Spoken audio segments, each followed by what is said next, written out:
Cada coisa que a gente está falando, cada aspecto, a gente fala de relacionamento, casal, empresa, mentoria, coach, tudo. Qualquer coisa, crença faz parte. Ela antecede tudo. Aliás, a humanidade funciona naquilo que as pessoas acreditam. E aí os grupos se fundem e acontecem porque eles acreditam em alguma coisa. Casais se encontram e permanecem porque eles acreditam em algumas coisas comuns. Famílias se juntam e confraternizam porque elas acreditam em certas coisas. Então, por exemplo, o que faz um casal se separar? O que tem a ver com crença? Muitas vezes tem a ver que aquilo que eles acreditam ou as crenças que eles que embasam o processo de uma relação, de um sucesso, muitas vezes elas não foram tão bem alinhadas. E aí isso acaba criando rupturas. E existem crenças que impedem as pessoas de poder se alinhar. Por exemplo, tem crença que está ligado à sensação de ficar desamparado. E isso tem muito a ver com uma ferida do abandono. Tem crenças que têm a ver, por exemplo, com desamor. Se a pessoa faz isso é porque ela não me ama, não sei o quê. E isso tem muito a ver com a perspectiva de traição, que são feridas de dor de traição ou perspectiva de traição. Tem crenças que estão muito ligadas com a perspectiva do desvalor. Ele não me valoriza, não dá valor, ou ela não está me valorizando, que tem a ver com a ferida da não importância. E quando a gente começa a falar disso, a gente vai buscar lá no princípio da nossa formação de bases terapêuticas, Reich e tal, que são as feridas básicas que o ser humano tem e que vai determinar as nossas buscas, as nossas angústias. E todo mundo tem um monte de angústia. Só que quando a gente começa a entender... um link a algo que foi enraizado lá na minha infância. E é emocional. Isso traz crenças de tal situação me leva a lembrar que eu fui abandonada. E é tão mais profundo, é tão maior que a gente nem para pensar. Não. Portanto, né, então, assim, tem crenças que a gente nem sabe que tem. Agora, com certeza. Agora, um casal que está junto há mais tempo, ou dois sócios que têm um projeto empresarial há bastante tempo, às vezes começam a ter conflito porque cada um nessa caminhada vão começando a mudar suas crenças e aí eles precisam reencontrar um alinhamento comum. E muitas vezes, de verdade, cada um acho que tem uma coisa, né, amor? Pode seguir um caminho distinto ou vamos alinhar nossas crenças para a gente continuar no mesmo caminho? Eu acho que tem uma coisa assim. Que crença sustenta indivíduos a quererem ficar juntos? Que crença sustenta pessoas? Que crença você tem para querer ficar comigo? Eu começo a pensar assim, olha... Vou aproveitar, né, gente? Desde muito cedo, eu via, por exemplo, meu pai e minha mãe se abraçando, se beijando, demonstrando cenas... Boas. E eu, quando era criança, falava assim, eu quero isso para mim. Eu quero ter uma pessoa comigo. Tanto que, bem cedo, eu falava assim, olha, eu vou casar logo. Eu vou arrumar alguém logo, eu vou casar logo, eu quero ter... E aí eu fui... Né, mas você falava isso para alguém? Não, falava para mim mesmo. Não falava para ninguém, não. É uma coisa que a gente fala com a gente mesmo, sabe? Assim, aliás, hoje eu consigo ouvir essas falas, né? Depois de muita terapia, muito processo, muita coisa, né? Muita conversa. Olha, tá casado com uma terapeuta e não permitir que ela te terapeutize é um processo de vida, tá? Então, só para vocês saberem. Quem é casado com terapeutas, com terapeutas homens, ou seja lá quem for, né? é um caso sério, porque a gente está o tempo todo ou fazendo mentoria um com o outro. Ou com uma mentora adestradora de maridos, né, gente? A gente chega uma hora que a gente tem que falar assim, tá bom, você sabe o que você está falando, é isso mesmo. Mas e aí? Nós casamos e... Então, eu acho que tem uma coisa que, assim, um desejo genuíno de querer que a coisa dê certo, de olhar para o lado positivo, de crescimento. Acho que a gente teve uma coisa muito de vamos curtir a vida, vamos Que fazer a vida ser interessante melhor. que caiu uma baita ficha aqui, de verdade. Ah, Porque você falou que você via seus pais tendo manifestações de carinho entre eles, e aí falou, que legal, quero casar, quero ter alguém assim que me dê carinho também. E eu não, eu via o caos, eu via prato voando, eu via gritos, eu via ofensas. E aí eu falava, quando eu casar, o meu casamento vai dar certo. Ai, Eu que não legal. vou viver isso aqui. Eu não vou reproduzir isso aqui. Que E nós legal. nos encontramos por crenças totalmente opostas. Bárbara, olha que lindo. Então, E essa ficha caiu aqui hoje, hein? olha que legal. E é muito legal porque, assim, não são as crenças idênticas que nos unem, mas é aquilo que a gente acredita que nos faz nos mover. Então, crença, de fato, faz a gente se movimentar. Então, eu tinha uma crença de que eu seria capaz de ter o meu casamento muito melhor do que o que eu assisti. Legal. E também não é não honrando meus pais, mas até por honrar e saber que eram escolhas deles, dificuldades deles, processos deles, mas que eu iria fazer diferente. Sim. Vamos começar por... Eu não sei o percentual exato, mas eu posso depois descobrir, colocar aqui na legenda, né? A maior parte das empresas nasceram de uma família. De um casal, de uma família, porque pela necessidade ou por juntar talentos, nasceu ali uma empresa, uma grande empresa. A gente conhece muitas empresas famosas, de familiares famosos ali.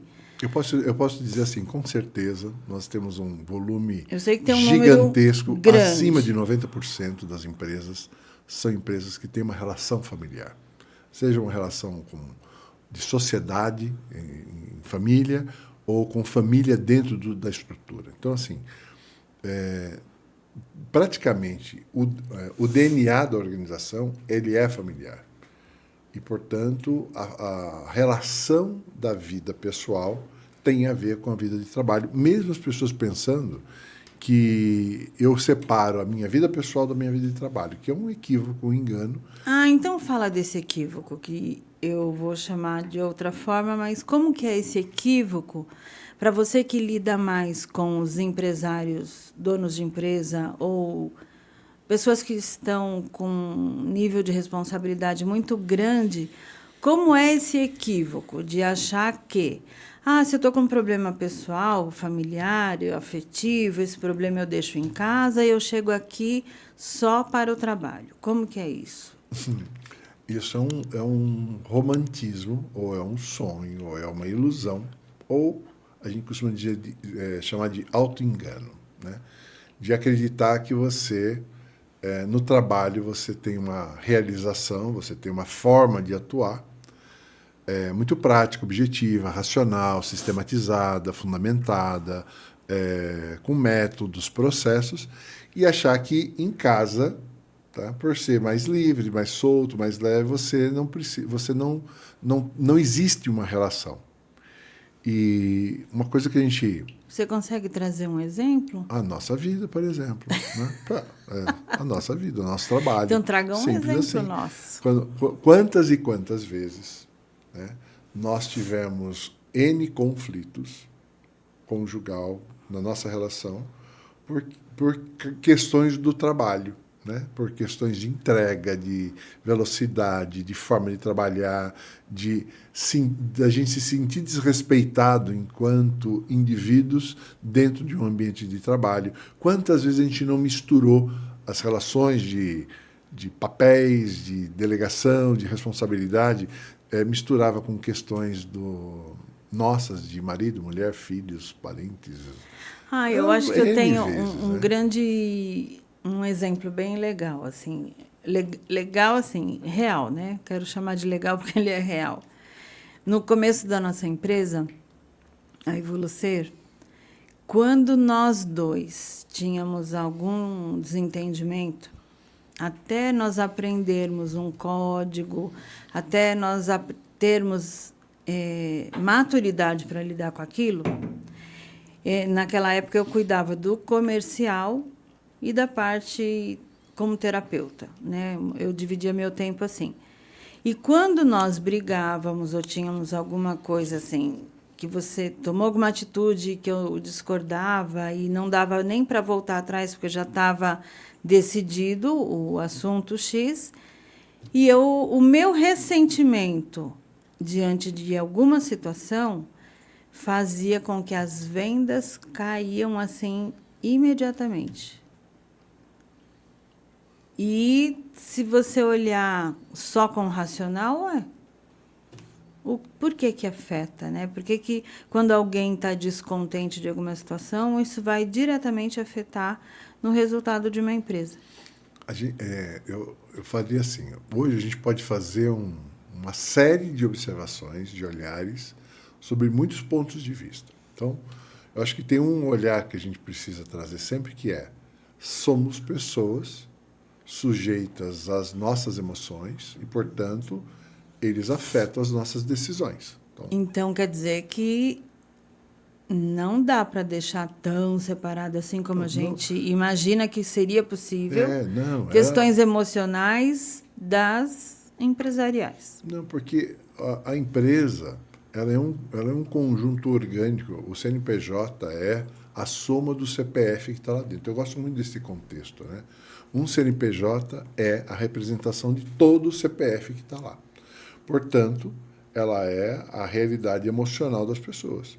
E só se vincula a uma organização aqueles que têm valores semelhantes àquela organização.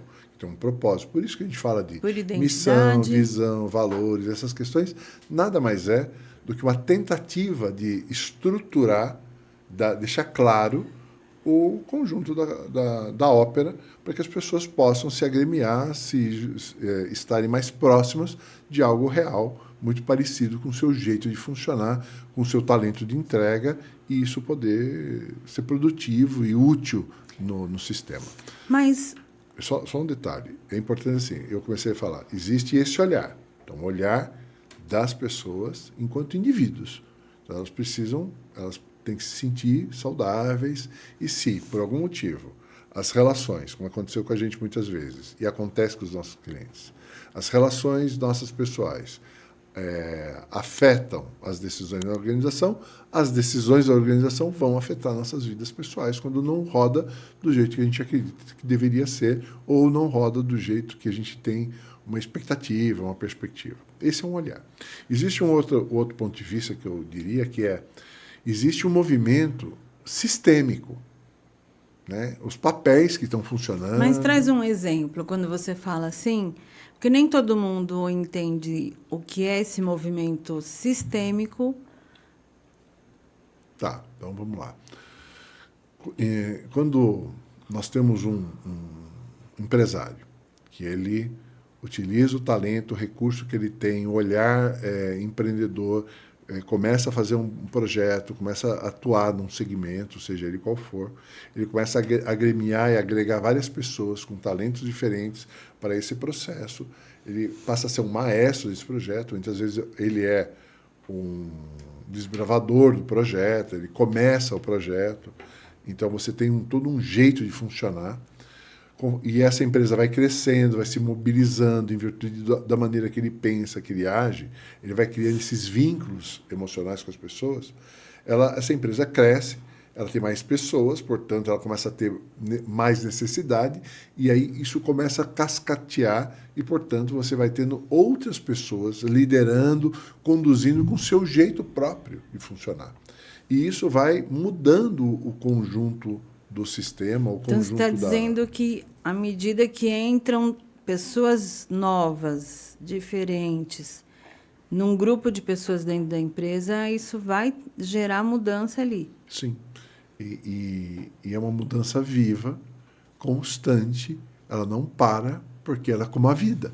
Ela E é isso pulso. acontece dentro de uma empresa e dentro de uma família. E se a gente for pensar, uma empresa, uma família é um empreendimento. Eu ouvi esses dias alguém falando assim, ó, ela é minha sócia. Como a gente falou quantas vezes, né? Você é minha sócia de vida. Por que sócia de vida? Porque a gente compartilha dos bônus e do ônus desse empreendimento. E, portanto, este é o grande saldo da maturidade da relação. E um pouco do que a gente acaba experimentando é o que a gente acaba levando de consciência para os nossos clientes. O que é um papo reto? Começa por aí, né? A primeira coisa que a gente O falou, que é um o papo que é reto? papo reto, né? Ouvindo assim, dá uma impressão de ser uma coisa aguda, direta, uma flecha. É. Mas tem muitos Depende contextos depende pra da gente mente, colocar. né? Dizem que as loucuras são traduzidas pela mente de quem traduz, não por quem fala, né? Porque pode falar papo reto, tá ligado a outro tipo de reto, né? Mas assim, aqui a gente está falando de uma linha, né? Então assim, Uma comunicação que tem um objetivo, que tem um contexto, não tem curva. que tem que ter uma clareza nessa comunicação, que isso faz parte básica, quase, de um bom alinhamento. Na verdade, quando a gente começou a falar de papo reto, eu acho que lembrar que uma das coisas que nos provoca isso é como que é esse termo, né? Que é uma gíria, né? Ah, vamos ter um papo reto, né? É uma gíria. É uma gíria, mas todo mundo sabe o que mas é, todo né? mundo sabe. E muita gente quer, mas não tem competência, não tem envergadura para ter um papo reto. Porque um papo reto, né? Nesse contexto de objetividade, sinceridade, franqueza, verdade. E nesse contexto vai vir assim, você está mais vulnerável, o papo, ele vai e vem, né? Porque ele é o princípio, eu estava falando, hoje eu fui meio poético. Aliás, eu vou contar para vocês, às vezes a gente é meio poético. E hoje eu recebi esse certificado de poeta. Eu falei para ela, olha, papo reto tem a ver com relacionamentos. E relacionar é refazer laços. É como um presente, né? Aquele presentão bonito com vários laços, né? Ele representa a qualidade que a gente tem naquele relacionamento, naquilo que é importante, né? Então, quanto mais laço, mais bonito, né? Quanto mais envolvimento, mais bonito. Então, E só colocando aí um parêntese, né? Relacionamento.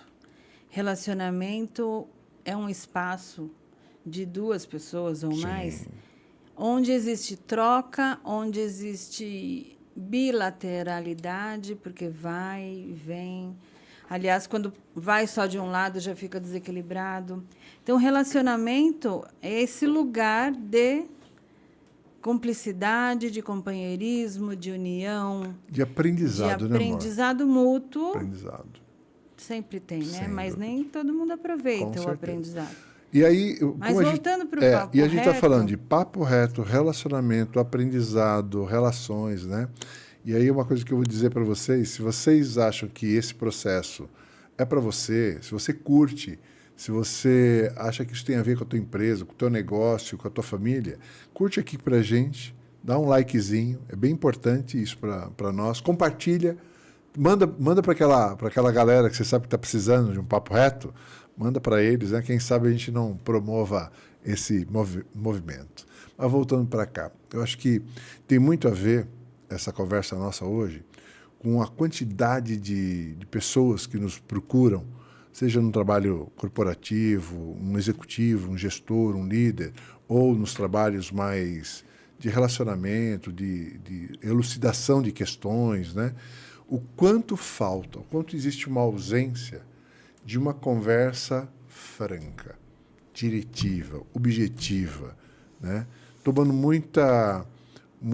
utilizando desse mecanismo para poder, de fato, esclarecer as coisas, né? Tirar as sombras, as dúvidas, os senões. até onde a pessoa consegue ter certeza que ela está no papel certo e quando começa o papel do outro?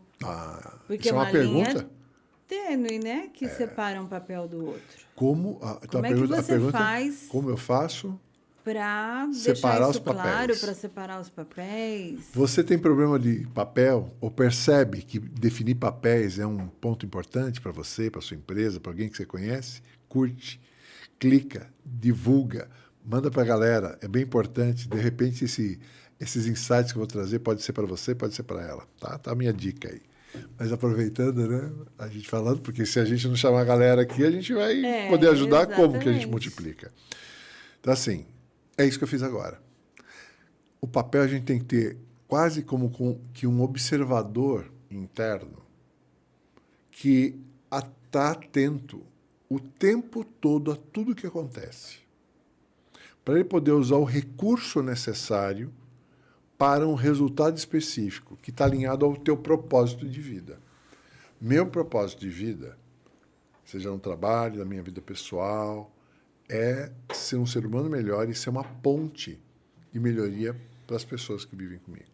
Então, Mas aí esse é o papel essa é a humano, minha forma como ser o papel humano. de homem. Esse papel ele vai aparecer em vários aspectos. Na minha vida espiritual, na minha vida familiar, na minha vida emocional, aqui dentro da nossa relação, aqui no podcast, lá na mentoria. Então, esse observador, ele vai ajustar para cada situação aquilo que eu preciso de recurso para poder cumprir aquele papel. Então, uma das maneiras que eu defino de papéis é estabelecer com quem eu tenho uma relação, qual é a expectativa de entrega que a gente tem nessa relação. Então, alinhar expectativas para cada um saber o seu papel. Que é a sua atuação naquele contexto. mais do que a minha atuação, é ter certeza que o que o outro, o que o grupo espera daquele lugar que eu estou. É ter conversas claras. A gente já falou sobre papo reto.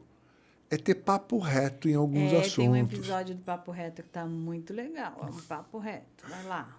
Procura lá nos episódios. Ter um papo reto, ter uma conversa franca, objetiva, verdadeira, sem muitas curvas no processo, ir direto ao assunto, tratar o tema de maneira objetiva, não levar certas coisas para o pessoal, ou entender se eu levar para o pessoal, o que é que está pegando no meu pessoal?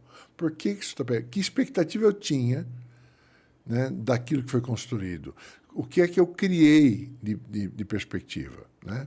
Então, é começar a tornar claro, porque muitas vezes a gente entra numa suposição, numa idealização e acredita que os nossos papéis e outras, a gente foi doutrinado a entender que certos papéis têm certas regalias, têm certas responsabilidades, né, que tudo na vida tem...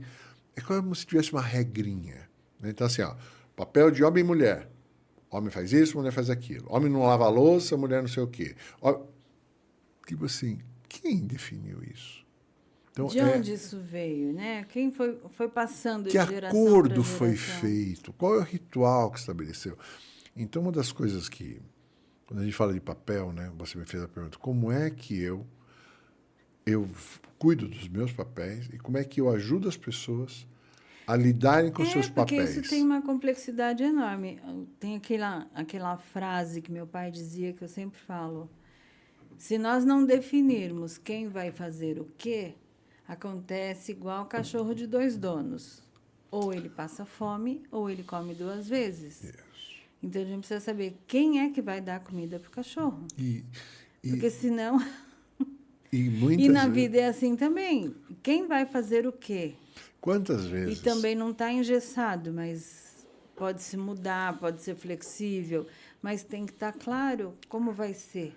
É só um que faz isso. E tem uma coisa interessante, né? Porque quando a gente começa a falar sobre papéis, me faz lembrar quando a gente casou.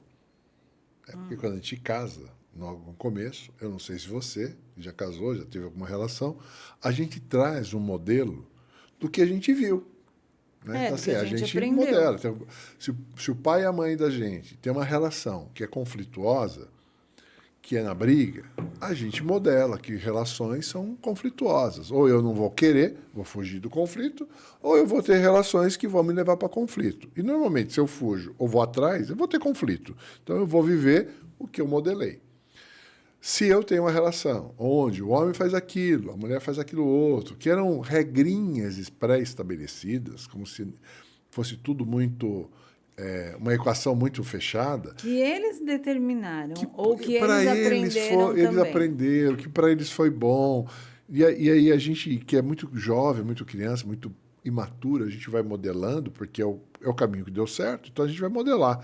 É um mecanismo psíquico de aceleração. Você aprende o que você assistiu. E aí me faz lembrar quando a gente casou, que eu vinha com o modelo, que minha mãe, aquela dona de casa, que você sabe bem, né? Esmerada, que lavava tudo, que dava de tudo. Exímia dona de casa. Exato. Minha sogra. Passava cueca, passava calcinha, lavava pano de chão, passava pano de chão. Quer dizer, tudo, né, era lavado, passado.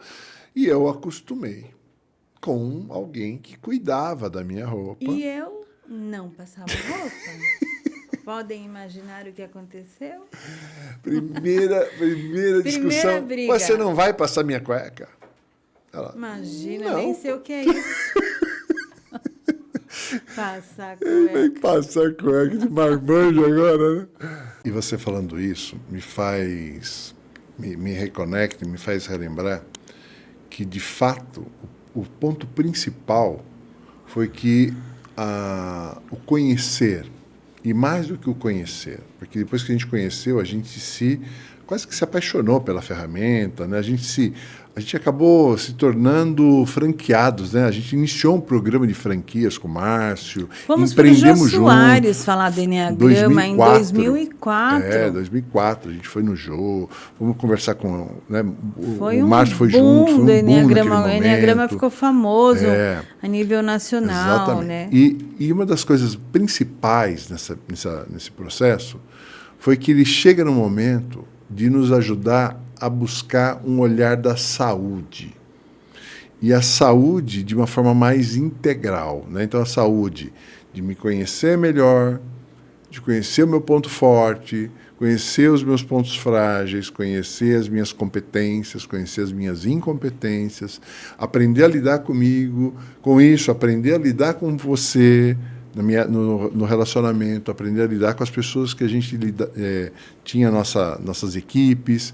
E, a partir daí, ele começou a fazer parte da nossa vida, parte da nossa estrutura, da nossa carreira, tanto que hoje é uma das ferramentas que a gente tem como pano de fundo em vários programas que a gente faz.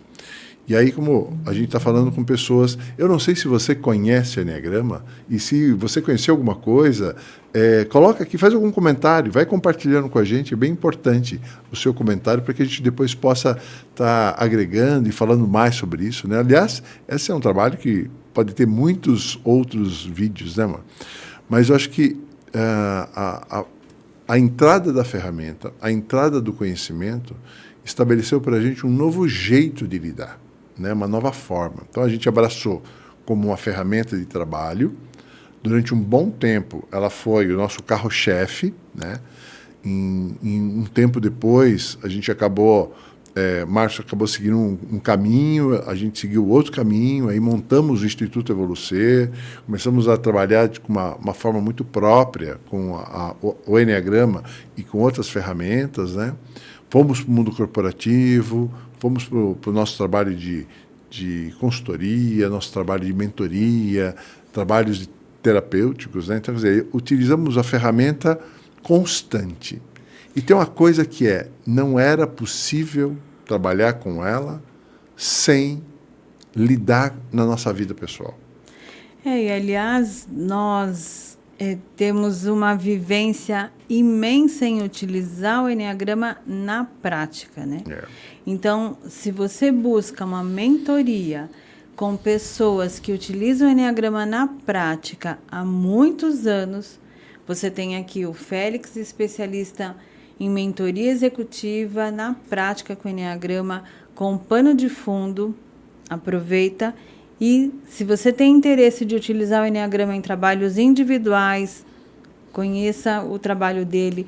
Ou se você tem interesse em mentoria, em foco, em relacionamentos, aproveita para me seguir e você vai ter alguém que tem muita experiência em utilizar o Enneagrama no seu relacionamento.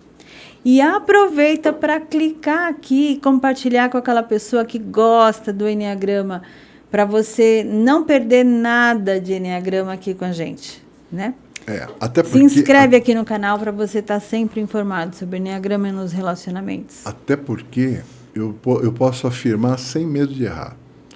Graças ao conhecimento que nós tivemos, à prática que a gente teve, com essa perspectiva, nós tivemos um outro jeito de funcionar enquanto casal, outro jeito de funcionar enquanto pais, outro jeito de funcionar enquanto líderes e gestores, né? Então, toda a nossa vida tomou um novo rumo, né?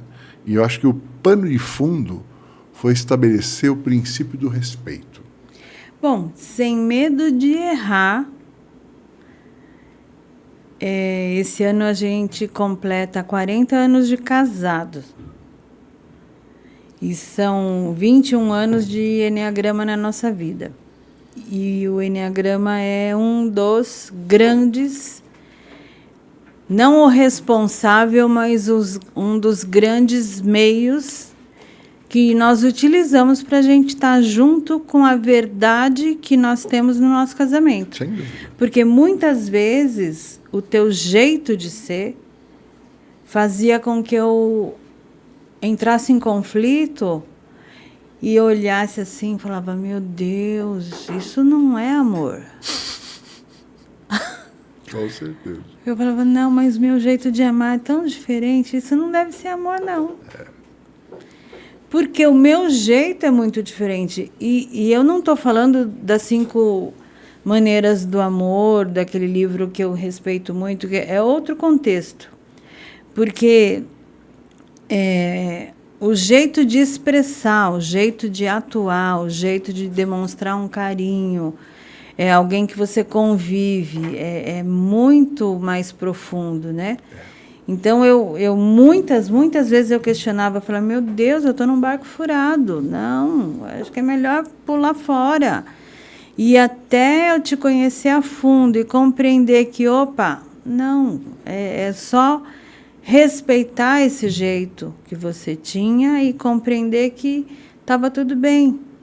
Estava tudo bem porque eu tinha que respeitar o teu jeito de ser, que com isso eu tinha a tua admiração a partir do meu jeito de ser, que também era muito diferente do seu. E aí a gente encontrou o nosso meio comum, né? A nossa mediação. Porque eu também, com certeza, muitas vezes, devia também te decepcionar. Sim. Quando a gente está falando desse tema autorresponsabilidade, na vida conjugal, o que é isso, hein? Você que é uma especialista de casais, adestradora de maridos, o que é autorresponsabilidade? Quando o casamento não tá bom, né? Aí alguém vem trazendo aquela lista de reclamações. Claro que toda reclamação tem a legitimidade do assunto, mas quem é o responsável? Existem as responsabilidades de ambos, existe a responsabilidade do outro, mas a responsabilidade do outro eu não consigo interferir. Eu só consigo interferir na minha responsabilidade. E qual é a responsabilidade que está nas minhas mãos? A minha. Então, o que está nas minhas mãos é a minha autorresponsabilidade. E é onde eu posso tocar, é onde eu posso mexer, é por onde eu devo começar. Inclusive, se o outro não acha que tem responsabilidade nenhuma, eu não consigo fazer nada. Mas a minha parte é onde está nas minhas mãos começar a identificar o que eu posso pôr as mãos ali, o que tem de minha responsabilidade para iniciar uma proposta de mudança. Por exemplo. Eu ia falar isso. Eu me lembro do primeiro modo, você sempre falando, me dê exemplos. Me fala exemplo. Por exemplo. Exemplos. Meu marido não conversa. Meu marido é muito calado. Tema que quase não aparece. Aliás, você que está aí com a gente agora, aproveita, dá um clique, dá um oi. Aliás, gente, a gente tem bastante gente que vem assistir, visualizar, mas dá um cliquezinho, dá um oi para a gente, participa aqui, é bem importante. Põe lá o sininho para a gente saber que você está aqui com a gente.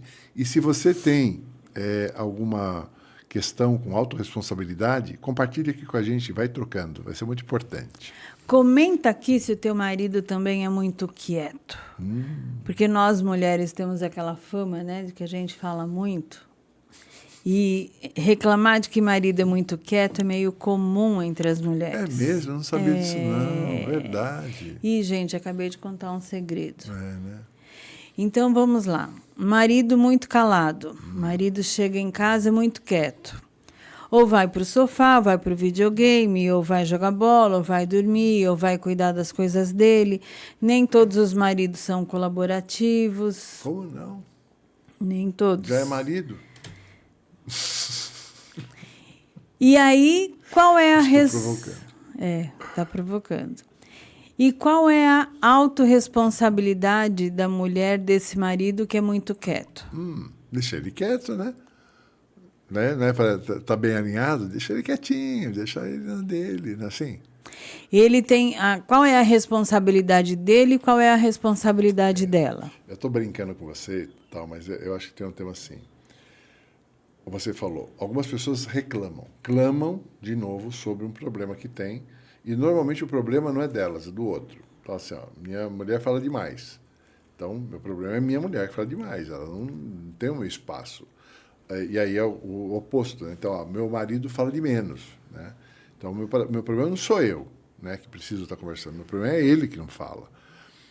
Mas entender que o que é que está na sua mão e qual é a sua expectativa do outro e o que você colocou do outro, né, que não foi alinhado.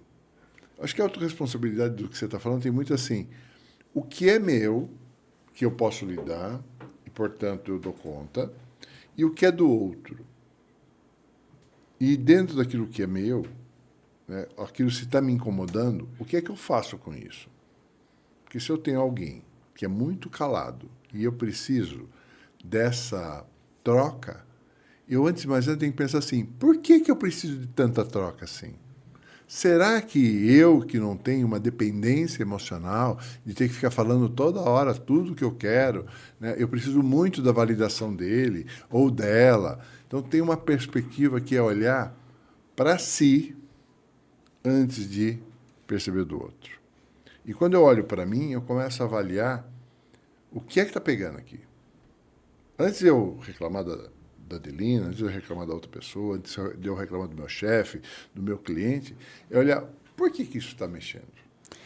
Sim, é interessante seu ponto de vista de olhar de uma forma mais profunda do alinhamento, por que está incomodando. Só que a autorresponsabilidade, eu estou dando um passo antes disso, que é, será que eu olhei para esse meu marido e vi que ele era tão comunicativo assim quanto eu imaginava? Será que eu não sabia que ele era quietinho assim? Qual a minha responsabilidade de falar para ele o quanto que eu desejava conversar bastante quando ele chegava em casa? Eu avisei para ele da minha carência de querer me comunicar. Você falou. A minha autorresponsabilidade de deixar claro a minha expectativa, a minha parte antes. Bárbara, você falou, acho que o ponto certo, né? Antes de eu até poder expressar para o outro, eu preciso olhar e expressar para mim mesmo. E antes de eu reclamar, a minha responsabilidade em, inclusive, ter escolhido esse marido para estar do meu lado. Sim. E normalmente você Antes percebeu... de eu reclamar dele, quem escolheu estar com ele? Além de mim. Eu escolhi. E é muito interessante porque muita gente Então, para escolhe mim, a outro diferente, autorresponsabilidade já começa daí. Ninguém mais escolheu esse cara para estar comigo, pelo você menos mesma. deveria. Né? Saúde tem a ver com o quê? E aí, dona Ema? Saúde tem a ver com equilíbrio, tem a ver com você desfrutar, né? De estar vivo. Que uma coisa é estar sobrevivendo e outra coisa é estar vivo. É interessante quando a gente começa a falar de saúde, falar dessas coisas todas, a gente começa a mexer com um monte de valores, de crenças, né? E aí não tem como falar, saúde é estar vivo, não é sobreviver. E aí bate em mim assim, sobreviver é natural para quem normalmente acredita que tudo que acontece é em virtude daquilo que ele experienciou na vida.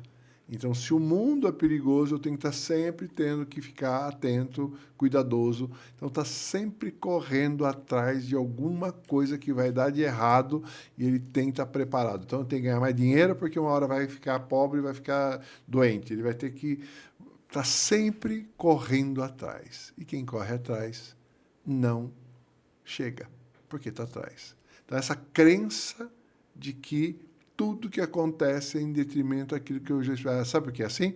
Porque eu vivi assim. Porque eu já experimentei e é desse jeito. Saúde tem a ver, para mim, sobretudo, o quanto eu estou disposto a ter saúde. O quanto que eu quero ter saúde, o quanto de verdade saúde faz sentido na minha vida. Então, e quando a gente fala de saúde, já tem, acho que, um conceito da saúde integrativa, né? Que ela cuida da saúde e não da doença. Que acho que aí já divide a medicina em duas partes. A medicina tradicional, que está lá vendendo os remédios para cuidar dos sintomas das doenças. Isso é o que a gente cresceu aprendendo. E as medicinas integrativas que estão cuidando de você ter um equilíbrio, ter todas as suas vitaminas em equilíbrio, todas as necessidades supridas, coisas que a gente só presta atenção nisso quando vem uma dor aqui, uma dor ali e tudo mais. Isso já é uma grande mudança do conceito saúde. Mas eu acho que tem uma coisa importante a gente falar para o pessoal, para a galera, assim, nós não somos médicos, não somos da área da saúde, nós somos pessoas que vivem há um bom tempo buscando saúde, buscando ser feliz, buscando equilíbrio, e, portanto, a gente vai falar a partir do nosso ponto de vista. E qual que é o nosso ponto de vista? Que a gente viva bem com saúde. Longo, né? Eu me lembro uma vez a gente fez um podcast, você falou assim, viver bem, mas a gente tem que viver com saúde, né? A gente tem que estar bem, tem que, inclusive, querer fazer amor, querer fazer sexo, porque sexo é vida, né? Ter prazer é vida. Então, essa perspectiva... Estarmos lúcidos, poder se divertir, poder viajar, poder curtir. E diga-se de passagem, a gente e até trabalhar, porque a gente ama também o que faz. E aí, eu acho que vale um convite assim, você que está aí com a gente, curte, compartilha, né? A gente está falando de saúde, de bem-estar, de vida. Então, se você tem alguém que você gostaria de dar um toque, manda para ele, compartilha. E aproveita e se inscreve no nosso canal, para que a gente possa estar produzindo mais conteúdo, mais coisas para vocês. Tá legal? Como é que começa a dependência emocional? A dependência emocional, ela nasce com todos nós, seres humanos. As nossas necessidades básicas, elas nasceram lá no nosso início de vida, onde todo ser humano precisou ser atendido emocionalmente. Então, quando a gente não sabia exatamente o que pedir para nossa mãe, já era uma dependência emocional. O bebezinho, ele precisava de amor, ele precisava de proteção, ele precisava de cuidado, ele precisava de colo, ele precisava de toque, ele precisava de atenção e ele não precisava pedir. Ele não sabia pedir, aliás. Ele não... Como é que ele pedia? Ele chorava, quando ele começou a se expressar, ele começou a dar sorrisinhos, ele começou a ser aquele bebê simpático, e por aí ele começou a expressar para o mundo, para o ambiente que ele vivia, que ele precisava de atenção. Isso já era uma dependência emocional natural e esperada e previsível para aquela época. Então, quando você fala isso, quer dizer que aquilo que a gente vai considerar dependência emocional é uma engenharia que o indivíduo tem para suprir a sua necessidade, seja ela qual for. É isso? Lá no início, a necessidade básica era essa. Acontece que a gente cresce e aprende que as necessidades básicas são atendidas de alguma forma, que se eu recebi aquela atenção, eu aprendi que daquela forma eu posso continuar a receber essa atenção. Vamos falar, por exemplo, de carinho.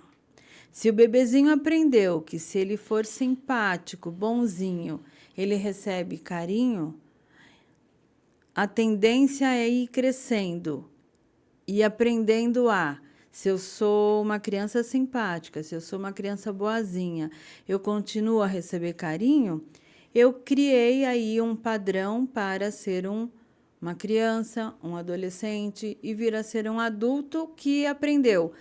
Se eu for simpático, eu continuo a ter carinho. E é interessante. E aí começa um padrão. Claro que eu estou falando isso muito superficialmente, e eu posso aprender que, se eu recebo carinho, eu posso continuar fazendo isso, que eu vou continuar recebendo. O que você está falando, quando você diz isso, nós criamos um mecanismo de funcionamento inconsciente que nos faz perceber que determinadas atitudes, determinado conjunto de ação nos oferece um ganho, que aí é carinho, é dinheiro, é afeto, é amor, é sexo, é prazer, é liberdade, é qualquer coisa que faça com que eu tenha uma satisfação. Então, a gente está falando de padrão de comportamento. Padrão de comportamento. Isso começou lá na nossa infância. Quer você raciocinou para isso ou não. Só que lembrando que a criança não raciocinou para isso. Ela não tinha estrutura mental para raciocinar. Acontece que nós vamos crescendo e, à medida que você vai se desenvolvendo, começa a raciocinar, começa a encontrar um lugar para que isso vire uma estratégia. Então, você se tornou adulto e você quer ser mais simpático e você entende que, se eu for simpático, eu recebo mais atenção. Opa, criei um mecanismo de conseguir alguma coisa. Lembrando que a criança não raciocinava e ela precisava realmente... Era o espaço onde ela tinha o direito de ser dependente emocional. Tanto que o Elton Euler, que a gente admira tanto... Elton, olha aqui para você. Coloca como premissa do Aliança Divergente, né, que a gente admira e respeita. As crianças precisam ser protegidas, porque nós, na infância, não temos um raciocínio lógico para discernir o que é dependência emocional, o que é um abuso, o que é uma estratégia. Enfim, aí tem um mundo de coisas que está ligado à dependência emocional. Qual é o profissional que pode ajudar um casal que está no ponto de buscar essa mentoria, essa ajuda? Essa colher, né? Essa pergunta... Porque, assim, está cheio de gente querendo ajudar, Sim. com boas intenções, Ótimos. mas que não são casados, por exemplo.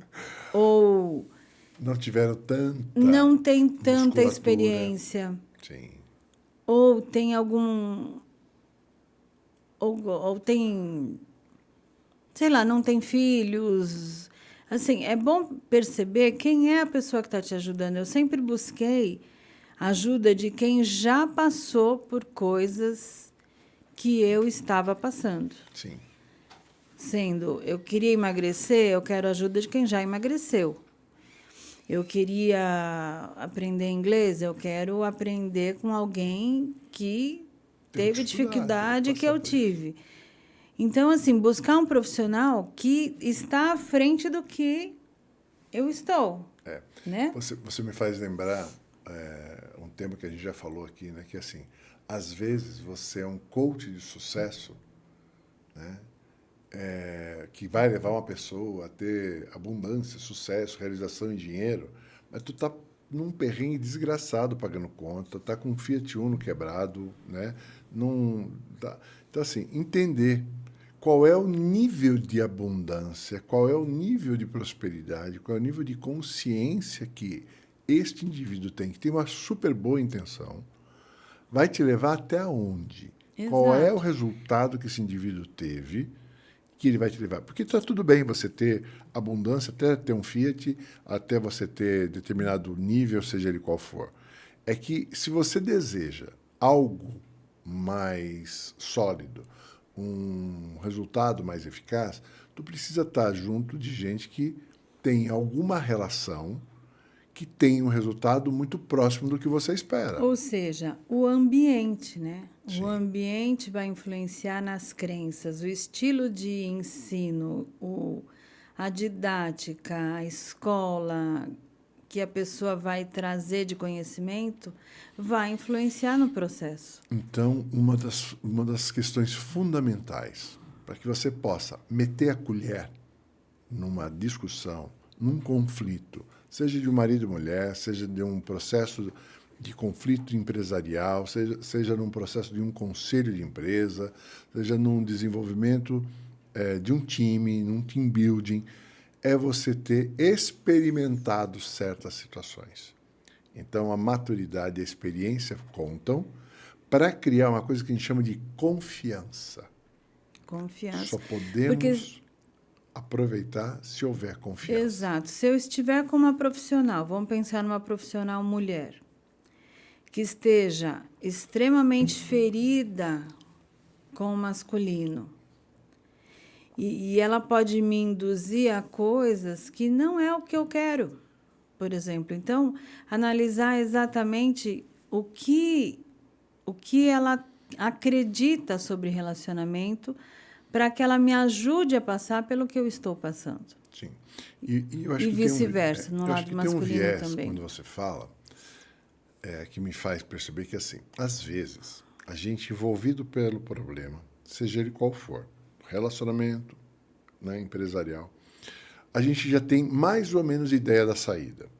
E é uma tendência da gente buscar uma solução de alguém que tem um viés parecido com a saída que eu já imagino. Então, eu estou querendo separar, eu acho que minha questão é separação. Então, eu encontro alguém que já separou. Por quê? Porque ele já passou por isso e ele vai me ajudar nessa saída. Então, isso Sim. é um viés de busca. O outro E é tá tudo quando certo e se a é pessoa uma quiser decisão. isso, A questão é mas que não se enganar, né? às vezes, a sua decisão está comprometida por uma série de questões.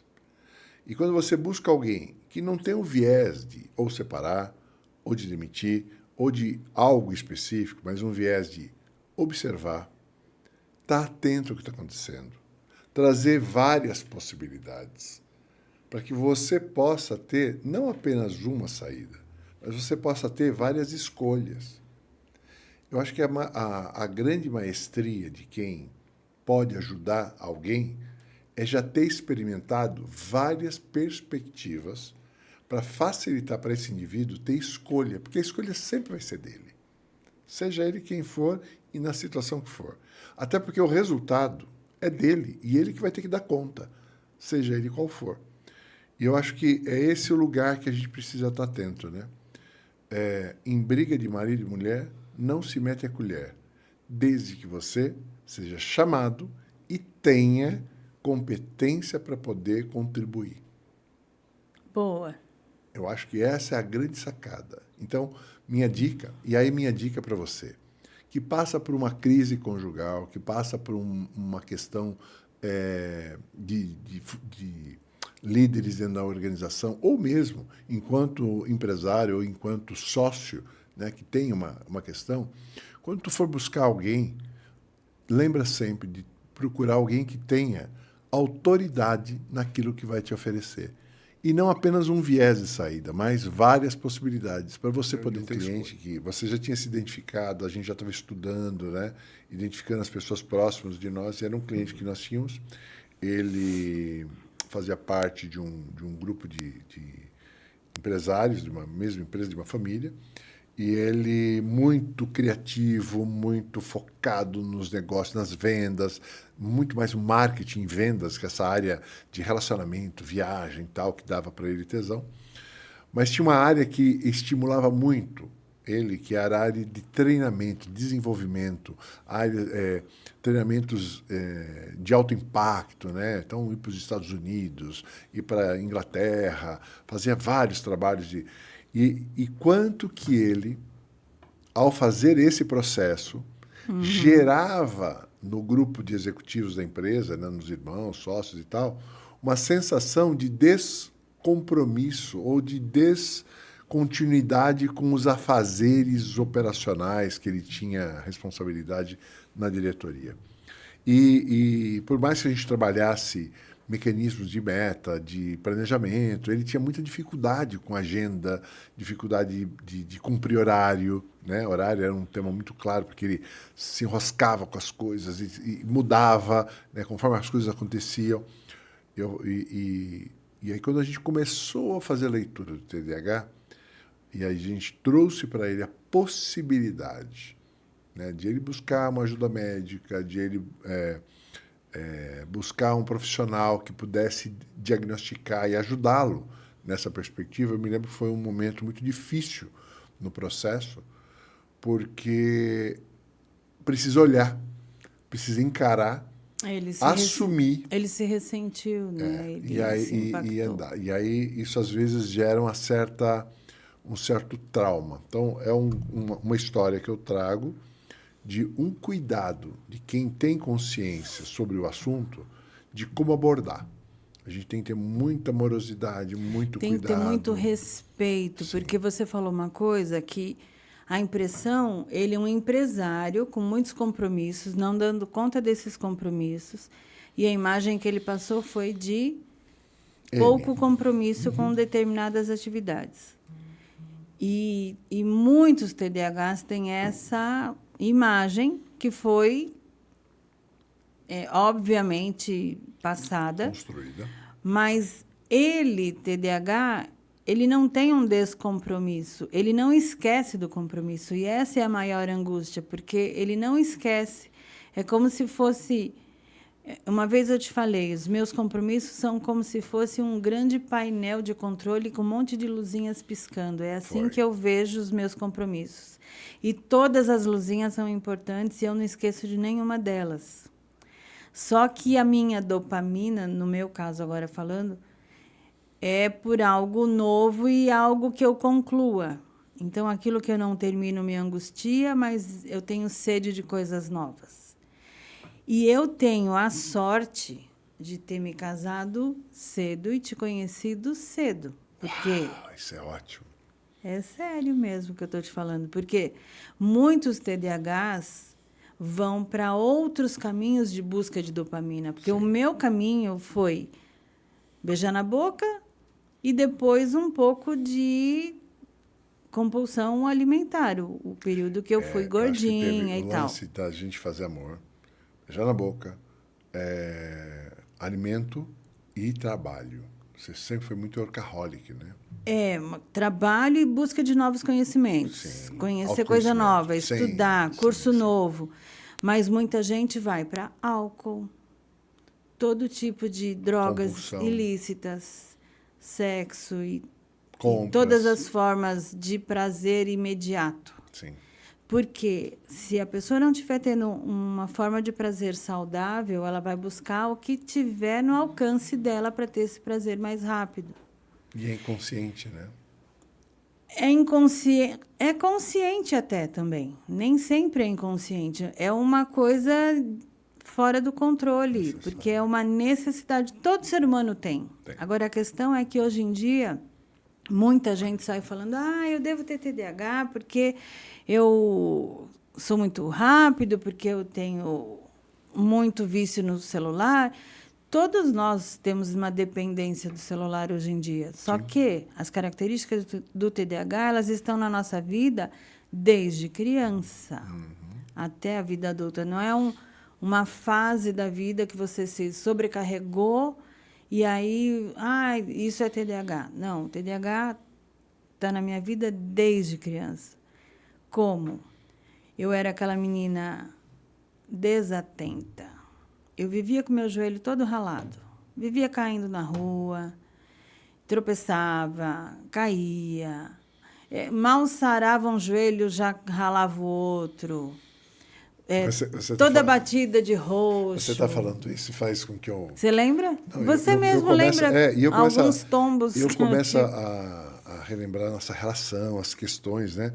As coisas que me incomodavam, né? Porque a gente começa a perceber assim, como eu tenho muito foco, né? Eu tenho um hiperfoco natural, mas ele me traz resultado, portanto, eu hiperfoco para o que te interessa. Eu faço um balanço produtivo, né? Produtividade, para mim, é um movimento muito tranquilo. E quantas vezes eu tentei te acompanhar, né? Exato. E às vezes não era do meu jeito, era de outro. A gente gerava confronto. Mas tem uma coisa interessante que você está trazendo, que é assim, como que, às vezes, a tua desatenção ou atenção multissetorizada faz com que você fique ingênua em situações de crise, em situações de perigo, que parece que é autoconfiança, né? E é também, mas também tem alguma coisa de não notar detalhes, nuances.